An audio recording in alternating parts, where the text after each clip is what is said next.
of night security is simple. Watch the screens, walk the perimeter, and never question the silence. But for 3 years, I worked the graveyard shift at a facility that defied every logical explanation I had.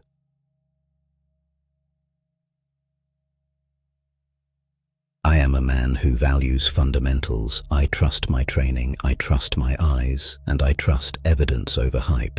But what I witnessed in the 3rd year of my tenure didn't just break the rules, it broke the reality of the floor plan. By the end of this account, you will understand exactly why some areas of a building are left dark for a reason, and why the most dangerous thing you can find on a security feed is a door that isn't supposed to be open. The facility was an old, sprawling industrial site, thick with concrete and legacy wiring. My job was to ensure the perimeter remained sealed, particularly the loading bays. Every night at exactly 3:14 a.m., the main server would trigger a ghost alert for Bay 4.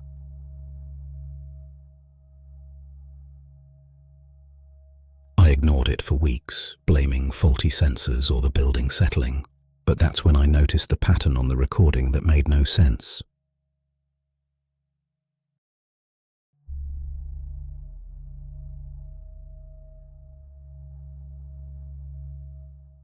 I walked down to Bay 4 to manually reset the lock. The air there was different, metallic, stagnant, and impossibly cold for a summer night.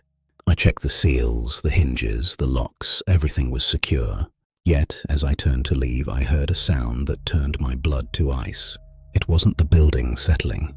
It was the sound of a heavy shutter being manually lifted from the inside.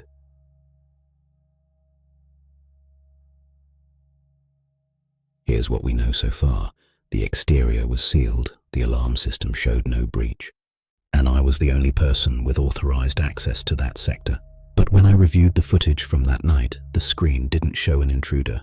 It showed the shutter lifting on its own, slowly, deliberately, as if something was waiting for the light to hit the floor. When the shutter rose, there was nothing but darkness behind it.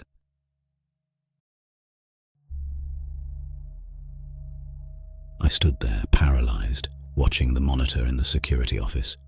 The shadow didn't move like a person. It moved like a flicker of interference, stretching across the floor tiles. Then the shadow stopped, it turned, and for a split second I didn't see an intruder. I saw a reflection of the room behind me on the screen.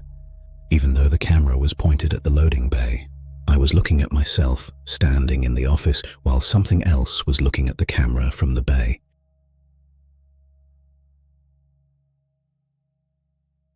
I've presented this to engineers, to former colleagues, to anyone who could offer a scientific explanation. Theory 1. Equipment malfunction, a sophisticated feedback loop in the legacy camera system.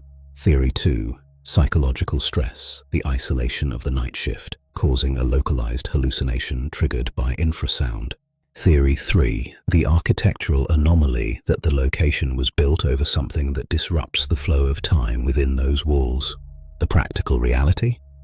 The shutters were reinforced the next day, and I never took the 3 a.m. shift again.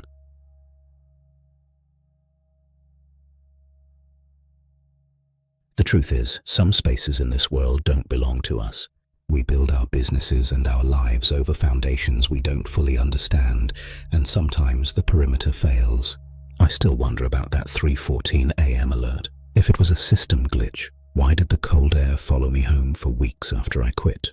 What is the most unsettling thing you have ever experienced while being completely alone in a building at night? Tell me your story in the comments. If you value the unvarnished truth, ensure you are subscribed.